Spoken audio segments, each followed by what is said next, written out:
Welcome to Lea County Pod. This is Jack Campbell, and here is our host, Pete Malignick. Would you please introduce our guest today? Thank you, Jack. We are with Nicki Lawless, the Director of the Hobbs Public Library, and we are in a conference room of the library right now, so it should be nice and quiet and no interference as we ask questions and get answers, let's say. Absolutely. And Nicki, the first question I have is, what are some of the popular titles in fiction and nonfiction that subscribers are checking out from the library today? Well, I brought in a copy just to show you guys. My staff works really hard on this bestsellers list, and we keep this right above the new fiction. So this bestsellers list, it's got the top 15 current bestsellers according to the New York Times. And then you can see which ones the library has a copy of, whether we have a copy of the book here in the library, whether we have it digitally through Libby or else through Hoopla. So the number one book according to the New York Times bestseller right now is Rebecca Yarros' Onyx Storm. That's part of her series. It's a whole fantasy series. But we have the library book, and then there are some more titles by her in that top 15. But there's a variety of different titles. Like we were talking about, people like different types of books. So the Onyx Storm, those are fantasy books. We've also got like The Nightingale from Kristen Hanna. That's number 3 in that top 15. The Fourth Wing, Rebecca Yarros, and Iron Flame, Rebecca Yarros. That's all in that same series. The Crash by Frida McFadden, that's number 7, and that's Frida McFadden writes a lot of suspense titles. Also, The Housemaid by her is number 8. So again, it's we see different people are borrowing different books, but these are the fiction list. I didn't really look at the nonfiction list, but again, it's a real pretty list. Staff have been putting a lot of work into that. I very much appreciate that. Yeah, no. And really there are authors that I myself am not familiar with, but one likes to be open-minded as a reader too, and if it's a bestseller, it's a bestseller for a reason. Right. You know, and I think of like the popularity of Stephen King, let's say. You know, there's a reason that he's on top in his genre, or seems to be on top. I've only read 1 or 2 of his books, and people ought to be open to people ought to have that in mind, I think, as they choose things to read.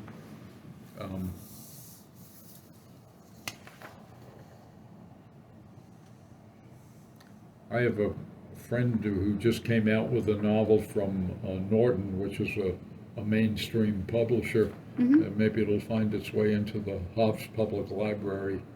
Awesome. We do have on our website, we have a request. Under our policies, you can, there is a form where you can request specific books, specific titles. Oh, okay. If you'd like to. Yeah, it's been a little while since I've checked books out because I have so much to read right now. Yeah. What about, there are the hard copies on the shelves, or with checking out the ebooks. Is there a lot of that? Yes, there is. So I didn't bring my statistics for the last year, but I can tell you that right now what we're seeing is about, we've got Hoopla and we've got Libby. And when we count those digital items, I know Hoopla last year we loaned about 6,000 items, and Libby I want to say was similar number for all of Hobbs. About 12,000 or so digital borrows. In comparison with our roughly 80,000 physical items that we loaned out. So it's a smaller number, but we are seeing that start to increase over time. People are starting to follow that trend here too. Interesting. Yeah, because, I know that there's two copies of the same book. Some people are going to prefer the hard copy, whereas some others would, maybe fewer others right now would go to the digital, you think? It really depends. Again, different users have their different books that they like to read, and we all have different preferences on how we want to read it. Sometimes a digital book is great because I can read it on the go, and the book itself can keep track of where I'm at. But sometimes, we like that tangible item in our hand and the weight of the book and be able to read it at home. I think it really depends on the person. It depends on the reader and their lifetime or lifestyle. It's funny, I'm thinking in one sense, the hard copies depend on a regulated climate, so that the pages, the paper doesn't deteriorate. Right.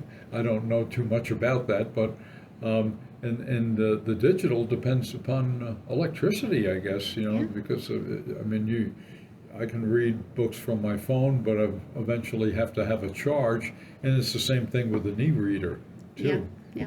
Definitely. If that battery goes down, you're not going to be reading a single sentence. In regard to programs, Nicole, you have programs for children, for young adults, and then there's the Friends of the Library. Are there any ideas being talked about for additional programs? Let's say, I don't know, for people who read a lot of science fiction or nature or mystery, romance. That's an excellent question. So one of the first things you mentioned, the Friends of the Library. So the Friends of the Library are an external organization. So they have their own programs, and most of their programs are usually like a book sale or for getting books to sell. So they ask for donations. So just to kind of separate that out a little bit, the Friends of the Library, we don't really host programs for them. They host programs, and then they get funds, and then those funds come back to the library. So they are our partners. We do right now, we have programs for all ages, and almost all of our 11 weekly programs, all but 3 of them are book focused. Book or reading focused. So it's really about building literacy skills and helping everyone read better, because literacy rates are low in our area.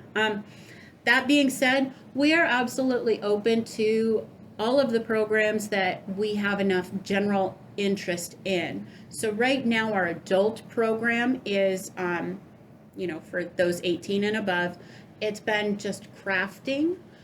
So it's been more fun things, right? Trying to get that socialization aspect for adults to come in. I know recently they had done like a sugar scrub, and those aren't literacy based. But during the summer, we plan on having a book club for the adult population, and I think it's going to depend a lot on who signs up, what the book's content will be, because like we were discussing, each different reader has their priorities and what they like to read. So if we set it up for sci-fi program, and everybody who joins says they don't want to read sci-fi, of course we're going to have to change that accordingly. But the library is absolutely, we are a community, a forum for people to come together. We want to have programs that people want to attend. So we're absolutely open to adding in programming and adding in resources as the public shows an interest. So we would absolutely be open to that. Yeah. If I could follow up, something that you just said. You said literacy rates are low in the county. Yes, sir. Could you kind of break that down a little bit? How does that manifest? So there's a lot of different reasons that we know that literacy rates are low, and I don't know all of the reasons for everywhere. Obviously, I don't have the statistics right off the top of my head, but I do know that there was something, some kind of study done here in the Permian Basin, in this area, in New Mexico and in Texas, in the Permian Basin, and it talked about the adult literacy rate being significantly lower here in our area than in other parts of the state or other states. I've also seen in the state of New Mexico for youth, you know, the metrics that they're testing through the state, well, state tests or nationwide testing data shows that the state is either dead last or next to last. The state of New Mexico, I should specify, is very low on the nationwide testing spectrum. So when I'm talking about low literacy rates, that's what I'm basing it off of, is some of those local tests that I've seen, which I want to say were about 70% of the national, the nationwide reading level were about 70% of that. So we are just a little bit lower. So how does that manifest? Well, you know, obviously reading impacts everyone's daily life. So if you can't read what it's saying at a restaurant, if you can't read what's on the grocery shelves, if you can't read all of those ingredients, everything around us has writing. So we want to help bolster literacy throughout the area. The primary focus here is on children. So again, going into those statistics, which are hard to navigate because the population here turns over pretty rapidly. But everything that I have read has labeled this area as having just under 30% people under the age of 18, which is huge. Actually, the national average is around 20 to 21% is youth. And here it's 30%, just under 30%, 29 point something. So we've got 9 programs that are literacy based through the week for children under the age of 18.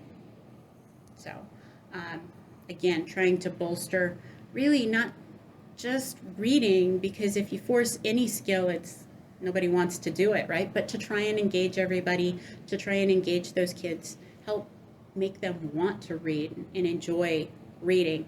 That's how you can, you know, make their lives easier as they go through, as they're learning new skills throughout school, right? It's so much easier if they enjoy learning it and reading it. Whereas if their literacy skills are poor and it's a struggle to read, all of those other skills are also at risk or troublesome to build upon. So trying to engage kids as early as possible, get them into the library, get them into that program, and help them foster that love of reading, help them build and learn to love reading. That's what we're trying to do through reading programs. But, you know, of course, COVID changed how kids were learning, and it changed the school's ability to teach, right? When there were all of those shutdowns, the kids that were impacted by those shutdowns, there's some learning curve, and we're trying to help those kids learn to read better and hopefully, again, foster that love of reading with those kids. And then there's teens, and, you know, again, like, teens are hard for us to get into the library, but we're trying to build up those programs and again, build that love of reading. That's the easiest way to engage with any group and have them continue to read, is to build up that enjoyment factor. There are lots of great books out there, and every reader hopefully can find a book that they love. And once they find that one that they love, then, you know, getting them to read is less like pulling teeth, hopefully. Sure, and it's interesting that the words literacy and literature sound alike. You know, they've got to be connected. Yet, it would be interesting to ask a random crowd, you know, individually, what is literature to you? You might get varied answers. And one thing we could say, it's something that's presumably well written. Okay, well, how is it well written? You could only answer that through, I guess, some familiarity with the written word. Right. But if literature is anything that's well written, there ought to be some appeal to everybody, to anybody's individual interests. And one thing, too, is literacy ties into other facets of society. Certainly with regard to fiction, from my limited knowledge, all fiction involves a protagonist and an adversary and a conflict and conflict resolution. And literature can teach people about conflict resolution, I think, effectively, that they can apply it to their own lives and consequently live a better life. Right, definitely. Well, and, before the written word, there was always oral or the storytelling, and that's, what fiction is that storytelling in written form. Sure. So, yeah, and there's parables, there's fables, there's all of those different ways where that statement is embedded within a story, right? The moral of the story is the tortoise and the hare, those fables.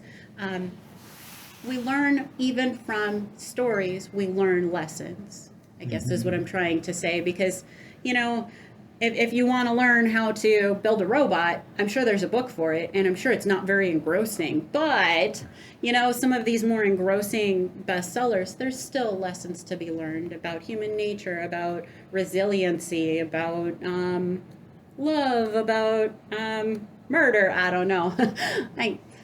Sure. We can learn lessons, though, from other people's stories. And,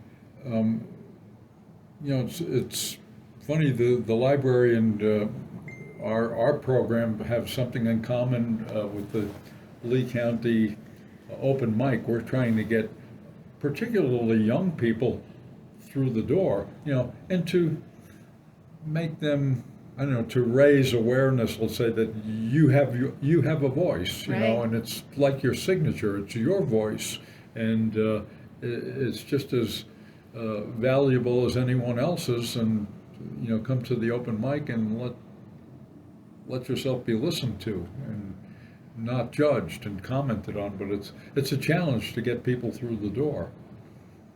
It's the same challenge here. Always bringing in new faces, bringing in new people, and inviting them to utilize the library. I think libraries,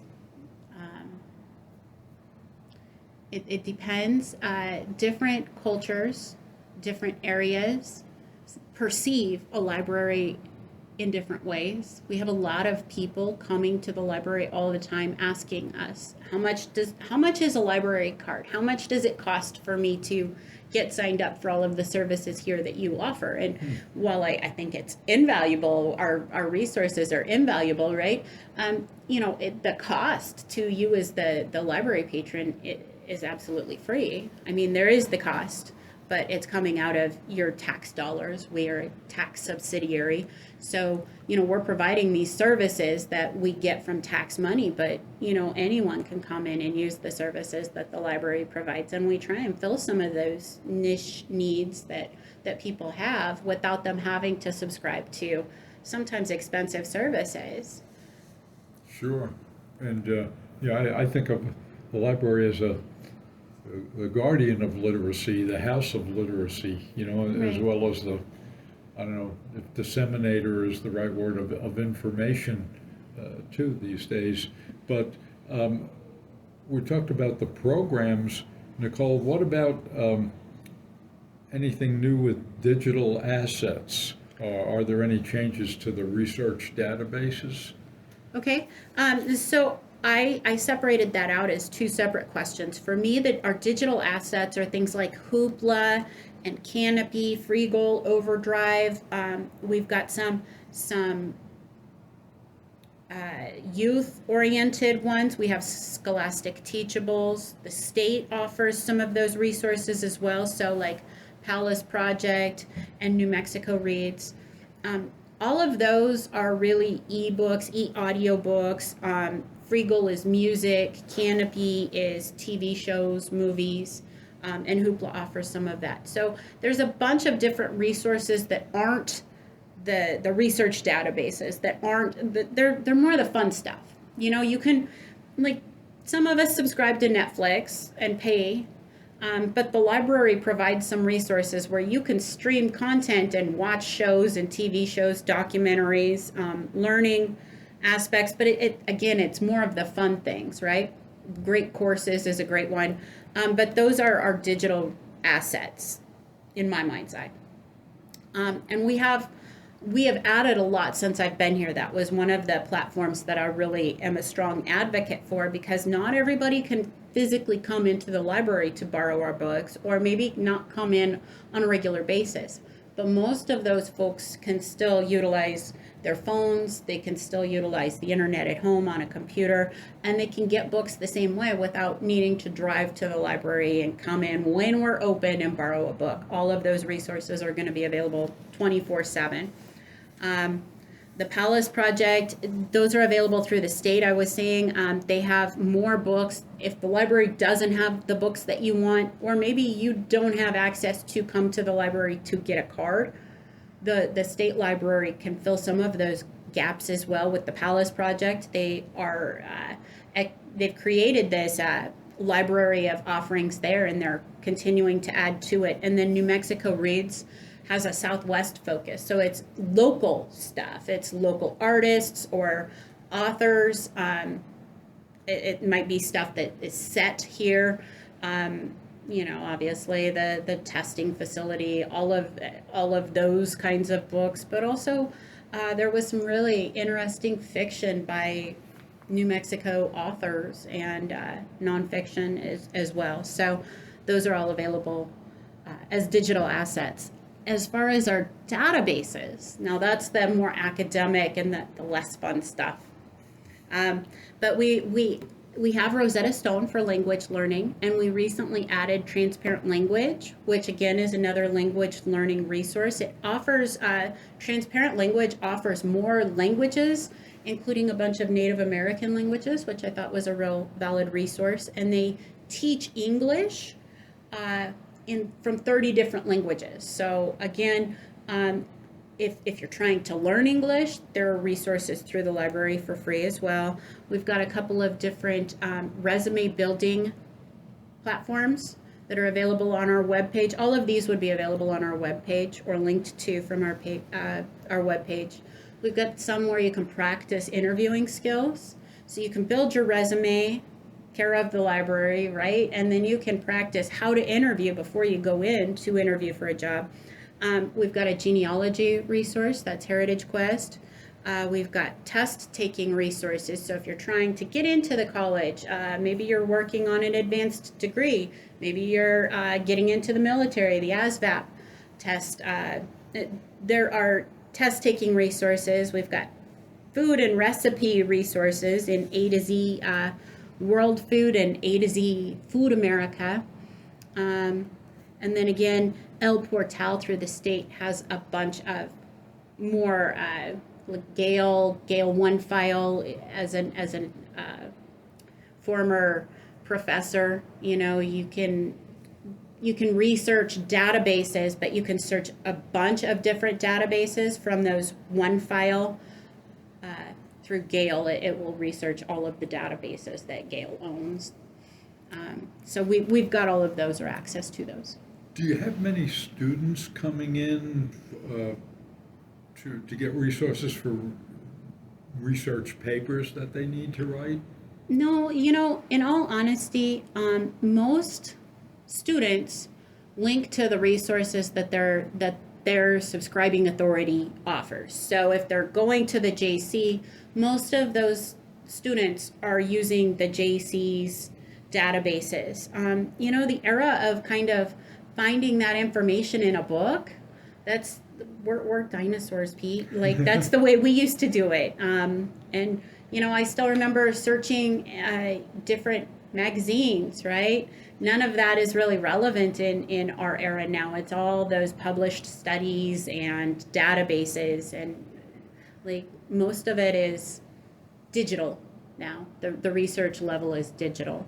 I remember, 13, that number, 13 years ago, it's one of the big challenges for teachers, students, was finding the right articles to base a research paper on. Now, as time went by, it seemed like finding those articles was a lot easier, which eliminated some of that work. Right, that's where you got those, I don't know exactly how they evolved, but EBSCO and Gale, they developed more of that platforms for searching through those databases and compiling. They have that big compilation now where you can search, like Gale OneSource, and EBSCO has its own platform, and where you can search robustly, a lot like Google, right? The student would come and say, I don't know where to find this, and I'd say, I don't know either, ask the librarian. Yeah. But what I wanted them to do, was get articles or books relevant to their topic, and to read as closely as they could to measure their own ideas on the topic with those of the authors, who've gotten peer reviewed, and where you want the energy focused on reading those articles rather than trying to find the articles, I guess is what I'm saying. That's, I can only speak for myself, but that's what I wanted when I was teaching and teaching research papers. Right. And now, but again, just by making it more accessible, instead of, you were talking in feasibly 2013, or was it 13 years ago, or was it 2013? You said 13. I'm sorry. I stuck on 13. Ago, okay. Yeah. Well, that would have been like 2012. So we're in the same era. Yeah. But by making it more the search more robust, you're finding more results. So I think it's easier for students now to navigate writing those papers and finding more content instead of just having access to one or two studies, right? Now, sometimes there's so much that they have to kind of filter There's a through. benefit for how to find things too. Oh, definitely. But that changes as technology changes, I think, too. Right. Thinking of changes, does the library have any new challenges? We, as I kind of hit on, I think my biggest challenge is getting people here. Whether you're using our digital resources or coming in through the door, like you have to come into the library to get a card to be able to access our digital resources. And we're downtown, we're adjacent to the downtown here in Hobbs, and there's a lot of Hobbs that's up to the north, and it's not as accessible to everyone in town unless you have access to transportation or live nearby. So I think my biggest challenge is getting people here to get that library card, and that's where I wanted to speak a little bit on some of those state resources, because they're available on the state. You just have to look up the New Mexico State Library, but you can get a digital card through the state and never have to come to the library. I want them to come to the library, but if they can't, there are still resources here for our folks that can't come into the library or can't get a card for some other reason. But that, I feel like that's my biggest challenge, is getting people here, finding that method. Mm-hmm. Maybe someday we can get a bookmobile. Anything with funding challenges, or? I can't complain. I feel like the city of Hobbs is really, they really want to support the library is really well supported by the city, and they really want to support the library well. I personally can't complain, but of course I am a new library director here. I'm not quite up to 2 years yet. We're almost there. But, maybe they'll surprise me after 2 years. But I think that this library is really, really lucky to be really thought highly of and invested in by our city. Yeah, that's good to know. Would you like to see, what would you like to see happen by this time next year? Well, right now we're getting ready for our summer reading program. And every year I'm trying to get more people in, more people coming in our door, more people signing up for cards, more people participating in our summer reading. It's never ending. So what I want to see next year is the same thing that I'm talking about as a challenge right now, getting people here. I want to continue to see our numbers increase. We added in programs, and my first year here at the first year mark, we had pretty much doubled our number of programs, and we doubled our attendance, and we've seen that foot traffic. So all the people who come in, we've seen that significantly increase as well by about 10,000 people per year. So then that second year, we effectively have doubled those programming numbers again. So it's about 4 times what it was before I started, and we've doubled the attendance program attendance again. That's not something that we can continue to do. I can only have so many people offering so many programs. So going forward, we're not going to be able to continue that. But I still want to see those numbers continue to increase. I still want us to be making sure that we're attracting new folks, that the people that are coming to the library continue to come, and that we're investing in the right offerings, whether that's programming, whether that's staff, whether that's the books that we buy. If we've got the right things, people want to come. If we've got all of the wrong stuff, people don't want to come, and people aren't going to come. So that's kind of my modicum is are we doing the right things? Are we offering the right things? And I can look at those numbers, that foot traffic, and that is kind of buy-in. People are voting, right? If they're coming in, they're voting, yes, you're doing it well. If they're not coming in, then we need to reevaluate and figure out how we attract them back. So I want to keep seeing our numbers increase, and I want to keep seeing more new people, issuing more new cards, getting more people coming to our programs. Being able to hire and offer more programs to more audiences. So those are my... You have some things in common with our Lea County open mic forum. We think of it as a forum. Right.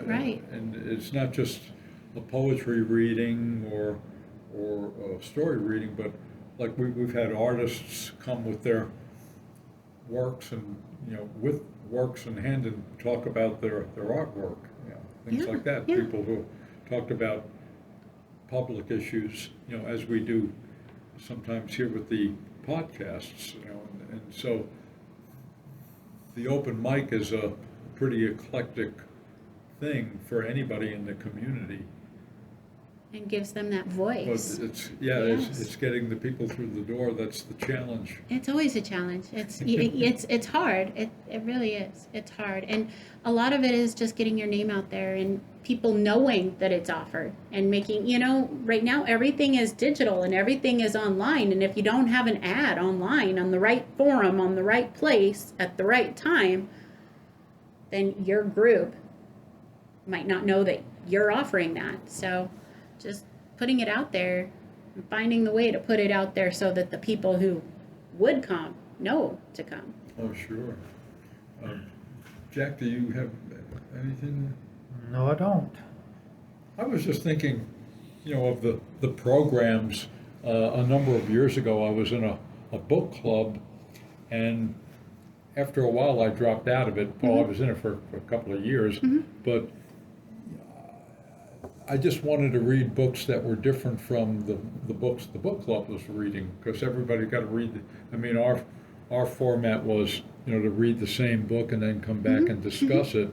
And I suppose you could do a book club in ways other than that too. Like different people discuss books that they've recently read or are presently reading, and that way too. I would love, like to see I myself would be very gratified sitting face to face as we're doing now with people who shared the same enthusiasm that I did with one or two particular authors. But I think the challenge there would be, finding those people face to Right. face. You could probably find them in social media a lot Yes. easier.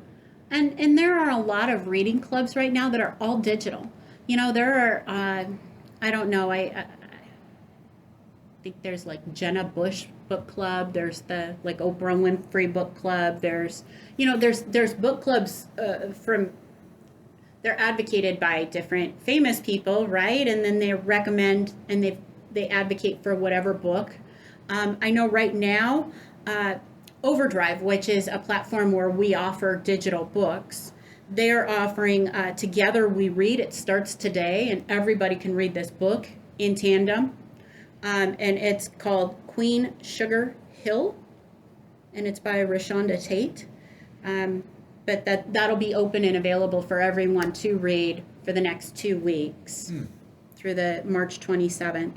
And I have no idea what the book is about, but the books that they've picked on the different reading platforms to offer publicly for everyone that I've read in the past have been really good. I mean, and they're not necessarily the thing that I would typically read, which is where a lot of people will go to book clubs is, unlike you, they want to get out of their rut. They're like, I always read the same kind of book, or I only read this certain author, and I don't know how to get out of that rut. And so a lot of times people are looking for a book club to get them to read something else and just kind of shake their world a little bit. But there are a lot of digital book clubs. I can't recommend them highly enough because, you might find your niche in books that you love that you end up reading and engaging with a whole multitude of people, but you just might not find it here locally. That's kind of the crux there, because our book clubs thus far, we're adding one in, as I spoke about this summer, but we've got to just try and find a group who will read together and and then gear our content towards what they want to read. It's hard to find. Yeah. Oh, yeah. It's I'm interested in places and the relations of people to places. Like I strongly identify with the place where I was raised, for example. But I think place is very relevant, not only in regard to the writing process, but also the reading process. Where do you read? Where do you read what you read? And ebooks has changed some of that for me, but it's just an interesting thing to think about. And as you were saying all of that, I'm like, in my mind, I'm visualizing the setting and how much the setting can change and modify a story, right? But no, you're talking about like where I read and then I'm envisioning that, and I'm like, you're right though. The digital aspect did open a lot of doors. So, if you didn't have a book in the car and you were stuck in the car waiting for somebody for, let's say, half an hour, you would have to just sit there, right? But now we have phones, so we could play games, we can surf the internet, or we could open up our e-reader on an app on our phone and read that book that is beside our bed, and just jump right back into that story. So it definitely opened it up for me. I mean, all of our spare time can be spent reading, and it doesn't just have to be in that one little corner of my house or, in my bed before bed or... I one thing I miss, and I used to do it when I first moved to Hobbs, was I would write in public places, restaurants in Hobbs, little cafes elsewhere, sometimes outside, weather permitting. And now, instead of writing with pen and paper, I do most of my writing on a notepad app with a keyboard on my phone, and I can do it in the dark of my home early in the morning, not wanting to turn all the lights on and wake everybody up. And I've got that light in the phone that enables me to write like that. So right now and in the recent past, that's almost exclusively how I've been writing, which is very different. I kind of miss the public aspect of it, like, and going to the library and sitting in the library and writing. But with reading, I found, like, as far as light exercise, it's much easier to do with an ebook than with a hard copy. If you're on like a stationary bike, yeah, you could deal with a hard copy book on a stationary bike, but it's much easier to deal with an electronic device. And it's easier to make that font bigger. Yeah. So we have large print titles, and our large print titles, I used to use it as kind of a selling point. Like, you can put that on your elliptical, or you can put that on your treadmill and you can read it. Yeah. But of course, like, if you're running, it's kind of hard to turn that page. If you've got a copy of War and Peace, a hard copy on a treadmill, it might be falling off. I think matter of fact, I have that as an ebook, War and Peace. I haven't opened it up yet. But it filled up the whole storage on your device, right? Yeah. But certainly, reading is a significant part of my life, and I certainly get the impression it is of yours too, and so important for people to keep in mind, and their relationship to their libraries. Thank you. I definitely appreciate that, and you're right. I am an avid reader, but I'm also really beholden to what I've seen, which is that reading is an exercise for your brain. So if you continue that, your brain kind of stays remarkably spry. Once you get reliant upon, like, TV, where it's kind of all spoon-fed to us, our brain doesn't have to work as hard. Right. And just like every other muscle, we start seeing some of that deterioration. So I think it's really important that we try and exercise our brains just to kind of stay with it and mentally fit.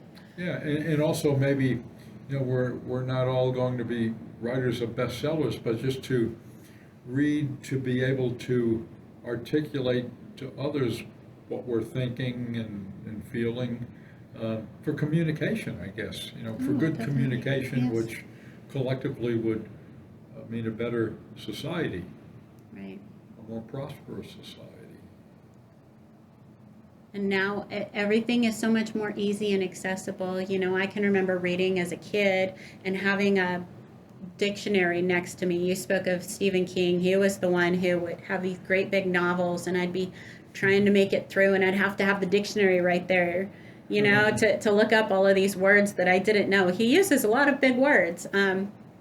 And it improved my vocabulary a lot. But now with the e-readers or the various apps that you can use, you can just hold your finger on a word, Yeah. and it will give you the definition. So it's so much more accessible for us. Oh, sure. It's Yeah. really, they're making our lives better. But And we haven't really talked about artificial intelligence, but I see, publications that invite people to submit their writings. They say, you didn't use any artificial intelligence. I'm going to say, I want to tell them, not me, I'd be the last one to use it. But again, I want to be open-minded about things too. And I realize that there can be a lot of benefits with artificial intelligence as well as some pitfalls. I think we're still too new into the whole field to really know what it's going to do. And like you said, there's the opportunity for it to really robustly benefit us, and there's the opportunity for it to really, to fulfill all of those dystopian novels where the AI has taken over the world. So I think we're too new into it to really see how it's going to benefit us and how it's going to harm us and how it's going to change things. But And maybe by the time we do the next podcast together, we'll know more. Yeah, well, I'll have authored 5 books using AI, and I'm kidding. Okay. Well, I think that reaches us to our end of our podcast here. Thank you, Pete. Thank you, Ms. Lawless. Thank you so much, Jack. Thank you for joining us for Lee County Podcast.